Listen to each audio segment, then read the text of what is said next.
A Swift Kick in the Ass, episode 142.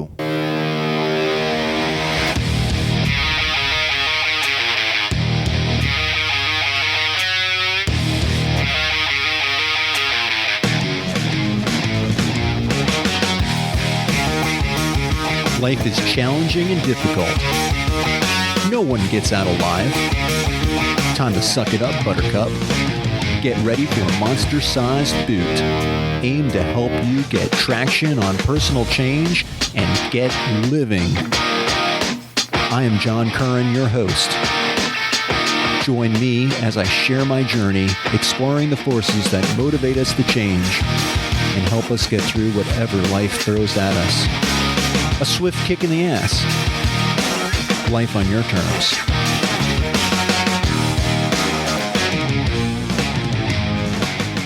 Welcome to another episode of A Swift Kick in the Ass. This is your host, John Curran, and today's episode, shape shifting and problem solving. Wow. Shape shifting. Boy, I need to, stretch out my mouth, I guess, because that's difficult for me to say right now. Shape shifting. If you're a science fiction nerd like me, then you know what a shapeshifter is. It is an organism that can take on any shape that it wants.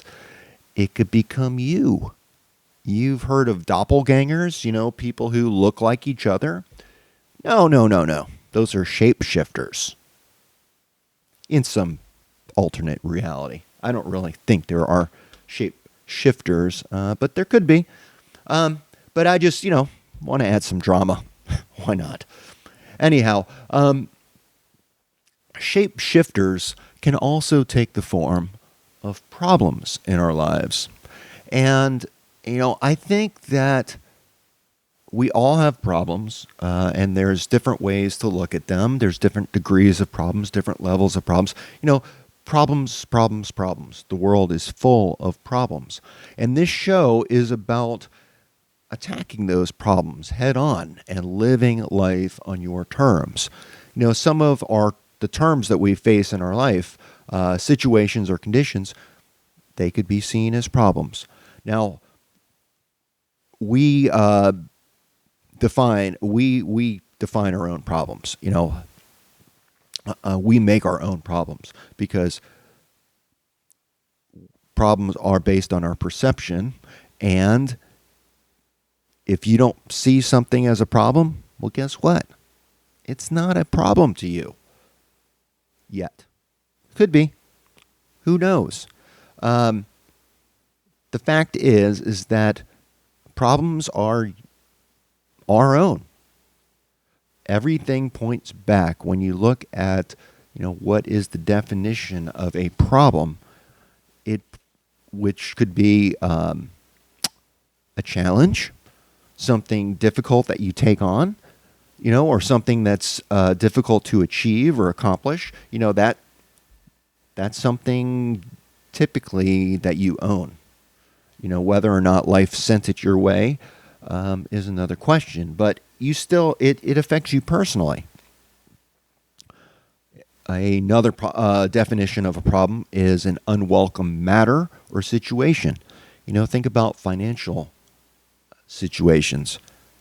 You might have them. You might be really pissed off at these creditors calling you and hounding you, and maybe you're saying, you can't get blood out of a turnip, or just crazy stuff like that. Like I kind of used to say when I was really up to debt and up to my ears. That was not fun.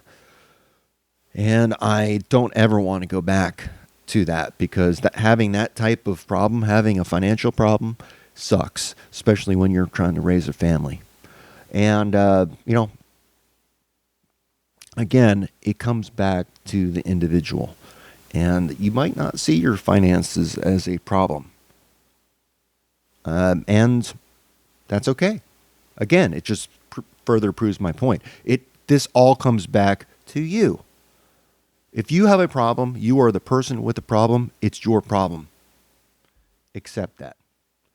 And you could feel good also about this is that, when we bring challenges on, when we take challenges on, it tests us. And I believe that personal growth, it progresses from the inside out. So, we really grow as people through all of these, through addressing our challenges. And T.S. Eliot had a great quote, and I love it. It should make you feel good about taking on your problems. He said, if you aren't in over your heads, how do you know how tall you are? I love it. Think about it. If you aren't in over your heads, how do you know how tall you are? Because that's how life, you measure yourself. If you're barely breathing, you know what you can handle and what you can't, and what life is throwing at you. And Tommy would love this quote. Betty Davis said it. The key to life is accepting challenge. Once someone stops doing this, they're dead. Think about it. Think about when Tommy was diagnosed with a terminal illness. He wasn't really worried about what happened after he died. He knew he was going to die. He accepted that. I fully believe, he didn't want to die, but he really didn't have a choice. He did as much as he could to be with us, and remain living for as long as he possibly could. He took on that challenge, and he saw it as a challenge. He was worried about he wasn't worried about dying. He was worried about living. He was worried about, getting as much out of life as possible, taking on those challenges. He had to accept that about him, his life and the end of his life. And man, that makes me love Tommy all the much more when I think about, that challenge and what he took on. Incredible. I would not have wanted to go that way. And I don't think anyone chooses that, but he handled it like a champ and like a warrior. And he really did, going back to other, with a concept really that I'm trying to promote, I guess, on this show, is the idea of persona development. If you're looking to change your life, you want to take on some type of persona that maybe you're not all that comfortable with. Tommy was comfortable with the persona of a warrior. He was in the military. He was trained to be a warrior. And he accepted challenges like a warrior. He fought them. In fact, he fought it to the death. Every time that I have challenged myself and really created a milestone in my life to where I can look back and say, you know what? I really turned a page at that moment in my life. It moved me in a different direction or a different phase. I think about my role as a student, which seemed to last forever, quite honestly, because I worked my way through much of college and my master degrees. In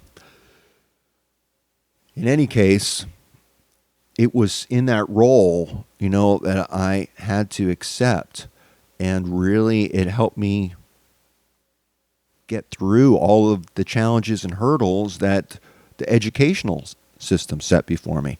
And it taught me the importance of taking on problems as your own, accepting them, and then addressing them. And sometimes that means just recognizing that that is a problem that you can't solve and you have to let it go. I think that's, things happen in our life and we don't allow them to pass. We hang on to them. When someone close to us dies, that's a great example. We want to hold on to their memory. We don't want to really let them go. But in some ways, we have no choice. We have to let them go. Their life is over and ours continues. So clinging on to that can cause us some pain in some regards, if we allow it to, especially, if we focus on, how they went out, or we really wish they were here, and that starts to interfere with our lives. That's not a good thing. It causes pain, and we need to address that. Even, again, I'm all for personal accountability and the responsibility of the individual to take on their own problems and solve them for themselves. But I will also say you can't do it alone. We need each other to do this, and we expand our own knowledge, our own thinking when we get involved in that process. So, take this on. So, shape shifting. I don't really know how far off track I got with my initial topic, but hopefully you find this interesting. So, one of the problems, as I said, is that when we have problems, we take on the problem, we own the problem, and then we solve the problem. And we work on it till we can solve it, or we just let it go. I think there is another problem, is that we expect this all to end. Yes, we might solve this one particular challenge, this one particular difficulty or worry or situation or condition. We can change that. But something else is just going to pop up. I think no greater example of this is when you're in a physical exercise program, and you start to address one issue. For me, in Taekwondo, it's been my hips. So I've been addressing that, and guess what? That's throwing off other parts of my back now, and now my neck is killing me, and my in between my shoulder blades is killing me. I went to a chiropractor. I found out, I've got some scoliosis in between my shoulder blades. Not too bad, but that's what's causing that pull and that muscle, and damn it hurts. And then in the neck, that hurts. So when I've been addressing and working on my hips, that's throwing other things off. So, you get one problem solved and something else pops up, just like a shapeshifter, right? Getting back to the topic, shape-shifting and problem solving. You push into this shapeshifter, which I kind of thinking of it like a blob. You push in and another part of it pops out. And somehow we expect this to change. And I guess maybe we spend our lives trying to push this blob into some type of form, like a plexiglass cube, like the octopus that you see that goes into a jar. You've seen that on Facebook video or social media or wherever you get that kind of stuff. It's kind of funny to think of, but that is really the way that we approach life sometimes, isn't it? We work on our problems, we address them, and then another one pops and we're like, yay! And then another one pops up and we're like, oh, because we get so tired of this problem after problem after problem. And it's tiresome. And it can drive you absolutely mad. It used to drive me mad until I started to accept that some things just are the way they are. And when you can't do anything about it, no matter how much you want that to change, it's hanging on to that causes you the pain. It causes the friction. It causes the difficulty. And you have to find ways to let that go. For me, it really came through meditation. Recognizing that my thoughts and my person are actually different. My thoughts are a tool that my person, individual person uses.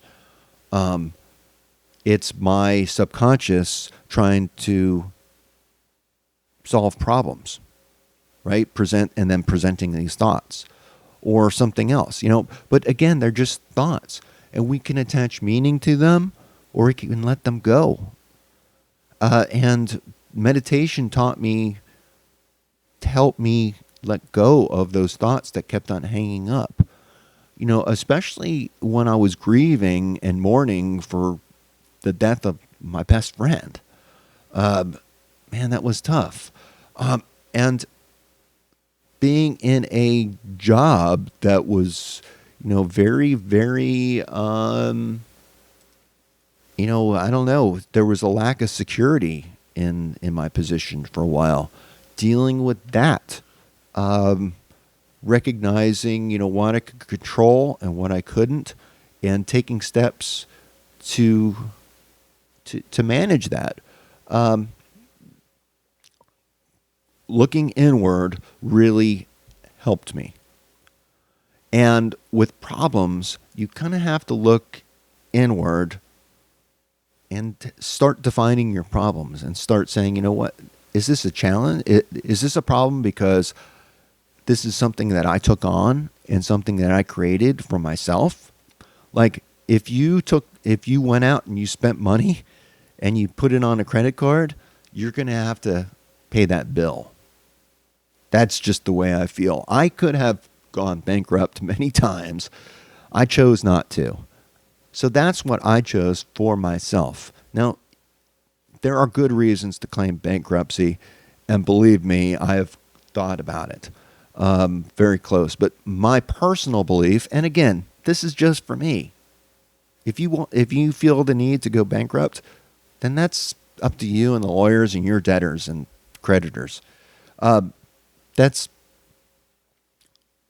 not my judgment, and whatever. That's up to you, your decision, not mine.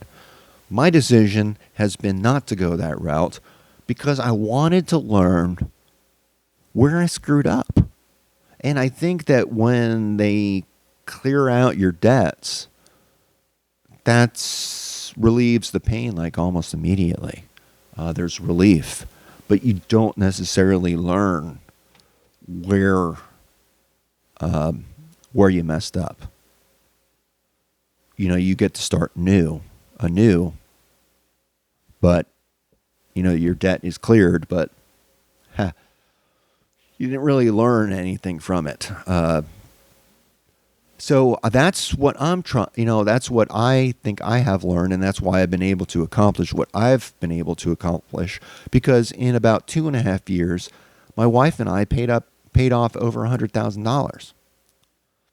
And that was while we were raising a family. That's living our lives. And actually, right about that time, I think we moved even to another house. So, life happens and life goes on.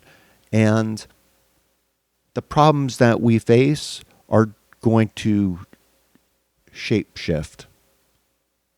It's going to look differently, and it's going to take on different forms. We should, expect them to change forms, but we can't expect them to end. Because you know what? When our challenges end, like Betty Davis said, we die. You know, every day is a new opportunity to take on new challenges, take on new problems, and do whatever we can do to make this life the best for us.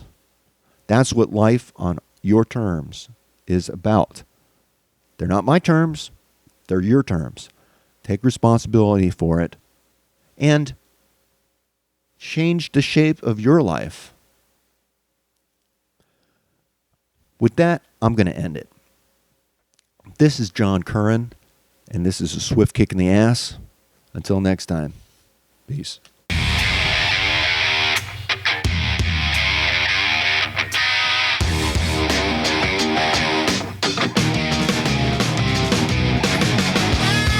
This marks the end of another episode of A Swift Kick in the Ass, placing it directly in the can.